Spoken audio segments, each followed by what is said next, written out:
अस्सलाम वालेकुम जी नादरीन। ਅੱਜ ਸਵੇਰ ਜਦੋਂ ਮੈਂ ਉੱਠਿਆ ਤੇ ਬੜੀ ਅਫਸੋਸਨਾਕ ਖਬਰ ਮਿਲੀ ਮੈਨੂੰ ਕਿ ਸਾਡੇ ਸਟੇਜ ਦੇ ਇੱਕ ਬਹੁਤ ਵੱਡੇ ਆਰਟਿਸਟ ਤਾਰਕ ਟੈਡੀ ਸਾਹਿਬ, ਜਿਨ੍ਹਾਂ ਦਾ ਸਹੀ ਨਾਮ ਤਾਰਕ ਮਹਿਮੂਦ ਸੀ ਮੇਰਾ ਖਿਆਲ, ਤੇ ਤਾਰਕ ਟੈਡੀ ਸਾਹਿਬ ਦੇ ਨਾਮ ਤੋਂ ਅਸੀਂ ਜਾਣਦੇ ਹਾਂ, ਉਹ ਅੱਲਾ ਨੂੰ ਪਿਆਰੇ ਹੋ ਗਏ ਨੇ, ਫੌਤ ਹੋ ਗਏ ਨੇ। ਤੇ ਉਹ ਜਦੋਂ ਤੁਹਾਨੂੰ ਪਤਾ ਇਸ ਤਰ੍ਹਾਂ ਜਦੋਂ ਖਬਰ ਮਿਲੇ ਨਾ ਤਾਂ ਫਿਰ ਉਸ ਬੰਦੇ ਦੀ ਵੈਸੇ ਭਾਵੇਂ ਨਾ ਯਾਦ ਆਵੇ, ਲੇਕਿਨ ਉਹਦੀ ਇੱਕ ਸਟਰਗਲ, ਇੱਕ ਗੱਲਬਾਤ, ਉਹ ਸਾਰਾ ਕੁਝ ਯਾਦ ਹੁੰਦਾ। ਤੇ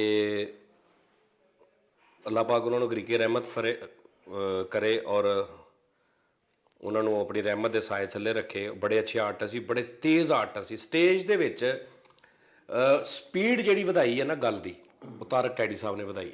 ਟੈਂਪੋ ਜਿਹੜੀ ਚੁੱਕ ਦਿੱਤੀ, ਇੰਚ ਇੰਚ ਇੰਚ ਇੰਚ 20-20 ਕਰਦਾ। ਯਾਨੀ ਸਟੇਜ ਟੈਸਟ ਮੈਚ ਹੁੰਦਾ ਸੀ ਨਾ, ਫਿਰ ਵਨ ਡੇ ਹੋ ਗਿਆ। ਟੈਸਟ ਹੁੰਦਾ ਸੀ ਕਿ ਜਦੋਂ ਮਤਲਬ ਸਿਚੁਏਸ਼ਨਲ ਡਰਾਮੇ ਹੋ ਰਹੇ ਨੇ, ਕਰੈਕਟਰ ਬਣੇ ਆਏ ਨੇ, ਉਸ ਤੋਂ ਬਾਅਦ ਫਿਰ ਵਨ ਡੇ ਹੋ ਗਿਆ। ਵਨ ਡੇ ਤੋਂ ਮੁਰਾਦ ਇਹ ਕਿ ਵੀ ਖਲੋ ਕੇ ਗੱਲਾਂ, ਫਿਰ ਮਤਲਬ 2-3 ਮਿੰਟ ਦੇ ਵਿੱਚ ਵਿੱਚ ਆਰ ਪਾਰ ਕਰ ਦੇਣਾ। ਫਿਰ ਉਹ ਤਾਰਕ ਟੈਡੀ ਸਾਹਿਬ ਦੀ ਸਪੀਡ, ਇਹ ਉਹ ਗੱਲਬਾਤ ਸਾਰੀ। ਤੇ ਅੱਛਾ, ਕੁਦਰਤੀ ਗੱਲ ਇਹ ਆ ਕਿ ਮੇਰੀ ਸਾਰਿਆਂ ਨਾਲ ਮੁਲਾਕਾਤ ਹੋਈ ਹੈ, ਉਹਨਾਂ ਨਾਲ ਮੇਰੀ ਮੁਲਾਕਾਤ ਹੋ ਹੀ ਨਹੀਂ ਸਕੀ।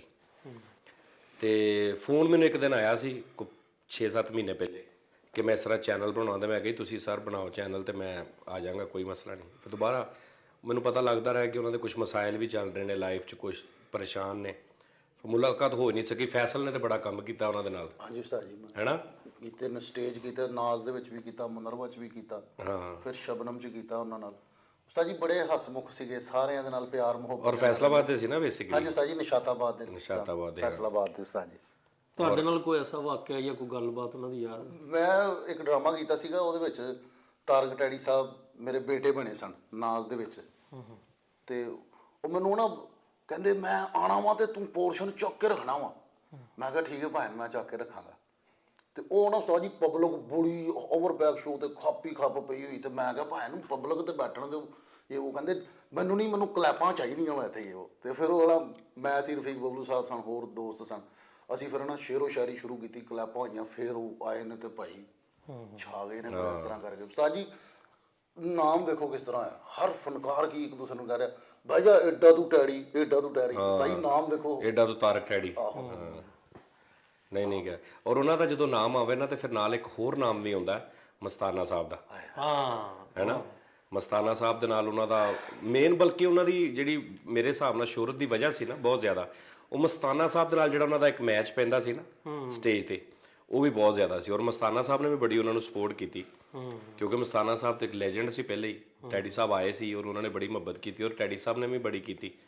ਤੇ ਮਤਲਬ ਉੱਥੋਂ ਬੜੀ ਸਪੀਡ, ਔਰ ਮਸਤਾਨਾ ਸਾਹਿਬ ਨੇ ਪੂਰਾ ਖਿਲਾਇਆ ਤਾਰਕ ਟੈਡੀ ਸਾਹਿਬ ਨੂੰ, ਬੜਾ ਪਿਆਰ ਸੀ ਉਹਨਾਂ ਦਾ। ਔਰ ਜ਼ਾਹਰੀ ਬਾਤ ਆ, ਕਿਸੇ 'ਚ ਕੁਝ ਹੋਵੇ ਤੇ ਉਹਨੂੰ ਤੁਸੀਂ ਖਿਲਾ ਸਕਦੇ ਆ ਨਾ, ਅਗਰ ਕਿਸੇ 'ਚ ਕੁਝ ਨਹੀਂ ਹੈਗਾ ਤੇ ਤੁਸੀਂ ਕੀ ਕਰ ਲੋਗੇ। ਸਹੀ ਬਾਤ ਹੈ। ਤੇ ਉਹਨਾਂ 'ਚ ਆਪ ਵੀ ਕਾਬਲ ਇਨਸਾਨ ਸੀ।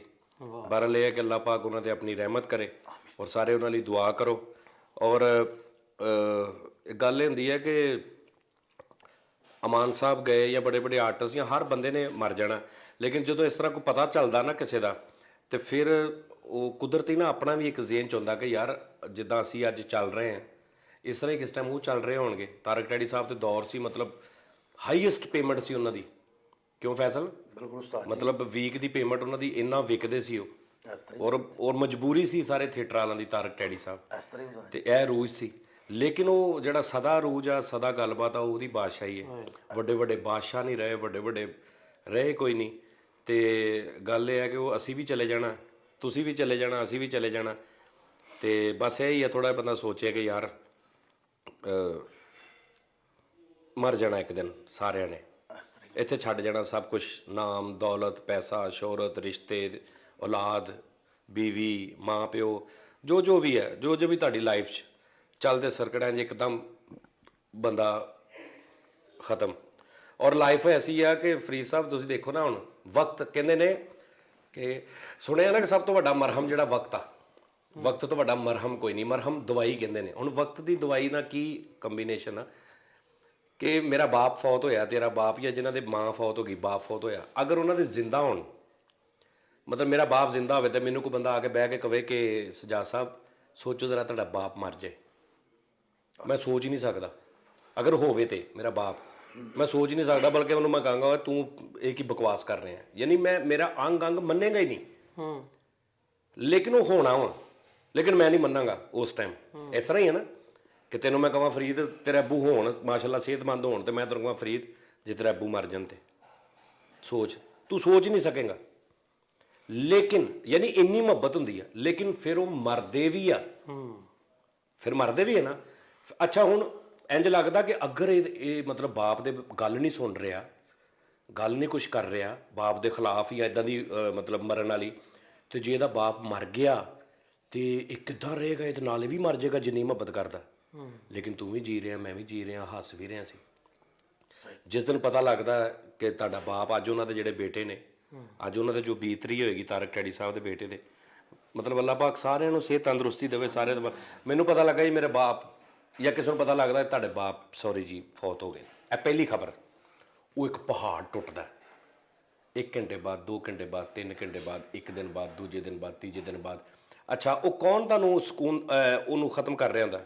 ਵਕਤ ਜੋ ਗੁਜ਼ਰ ਰਿਹਾ, ਜੋ ਵਕਤ ਗੁਜ਼ਰ ਰਿਹਾ, ਤੇ ਉਹ ਤੋਂ ਤੁਸੀਂ ਨਾਰਮਲ ਹੋ ਜਾਂਦੇ। ਪੂਰੇ 4 5 6 ਮਹੀਨੇ ਬਾਅਦ ਤੁਸੀਂ ਉੱਦਾਂ ਹੀ ਹੱਸਦੇ ਖੇਡਦੇ ਹੁੰਦੇ, ਉਸੇ ਬਾਪ ਤੋਂ ਬਗੈਰ ਜਿਹਦੀ ਤੁਸੀਂ ਗੱਲ ਨਹੀਂ ਸੁਣਦੇ ਹੁੰਦੇ, ਉਸੇ ਮਾਂ ਤੋਂ ਬਗੈਰ ਜਿਹਦੀ ਤੁਸੀਂ ਸੋਚ ਵੀ ਨਹੀਂ ਸਕਦੇ ਕਿ ਚਲੀ ਜਾਏਗੀ ਦੁਨੀਆ ਛੱਡ ਕੇ, ਚਲੀ ਵੀ ਜਾਂਦੀ, ਤੁਸੀਂ ਫਿਰ 6 ਮਹੀਨੇ ਬਾਅਦ ਹੱਸ ਰਹੇ ਹੁੰਦੇ ਹੋ। ਇਹ ਵਕਤ ਹੁੰਦਾ ਹੈ।